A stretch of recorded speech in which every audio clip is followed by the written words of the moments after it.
ରଜ ଆସିଛି, ଧରଣୀ ହସୁଛି।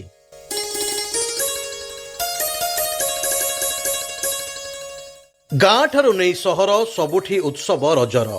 ଓଡ଼ିଶାରେ ଆଜି ବେଶ୍ ଧୁମ୍ଧାମ୍ରେ ଆରମ୍ଭ ହୋଇଛି ଗଣପର୍ବ ରଜ। ମିଥୁନ ସଂକ୍ରାନ୍ତି ଅବସରରେ ପାଳିତ ଏହି 3 ଦିନିଆ ଉତ୍ସବ ନାରୀତ୍ୱ ଓ ପୃଥିବୀର ଉର୍ବରତାକୁ ସମ୍ମାନ ଜଣାଇଛି। ପହିଲି ରଜ ଦିନରୁ ରାଜ୍ୟର ଗାଁଠାରୁ ନେଇ ସହର ସବୁଠି ଉତ୍ସବର ମାହୋଲ ଖେଳୁଛି। ରଜ ପର୍ବର ମୂଳ କଥା ହେଉଛି ଭୂମି ମାତାଙ୍କର ଋତୁସ୍ରାବ। ପୃଥିବୀକୁ ନାରୀ ରୂପରେ ତୁଳନା କରି ଏହି ସମୟରେ କୃଷିକାର୍ଯ୍ୟ ବନ୍ଦ ରହେ। ଝିଅମାନେ ନୂଆ କପଡ଼ା ପିନ୍ଧି ଦୋଳି ଖେଳି ପିଠା ଖାଇ ଗୀତ ଗାଇ ଉତ୍ସବ ପାଳନ କରନ୍ତି।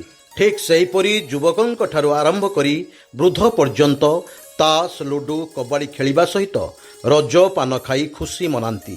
ପୋଡ଼ପିଠା ଚକୁଳି କ୍ଷୀରି ପୁରୀ ସହ ବିଭିନ୍ନ ପ୍ରକାରର ପିଠାପଣା ଘରେ ଘରେ ପ୍ରସ୍ତୁତ ହୁଏ। ଛୋଟ ଝିଅମାନଙ୍କୁ ବିଶେଷ ଯତ୍ନ ନିଆଯାଏ ଏବଂ ସେମାନଙ୍କୁ କାମ କରିବାକୁ ବାରଣ କରାଯାଏ। ଏହି ପର୍ବ କେବଳ ନାରୀର ସମ୍ମାନ ନୁହେଁ, ପରିବେଶ ସଂରକ୍ଷଣ ମଧ୍ୟ ପ୍ରତୀକ। ବର୍ଷା ଆସିବାର ସଂକେତ ଦେଇ କୃଷକଙ୍କ ମନରେ ନୂଆ ଆଶା ଜଗାଏ।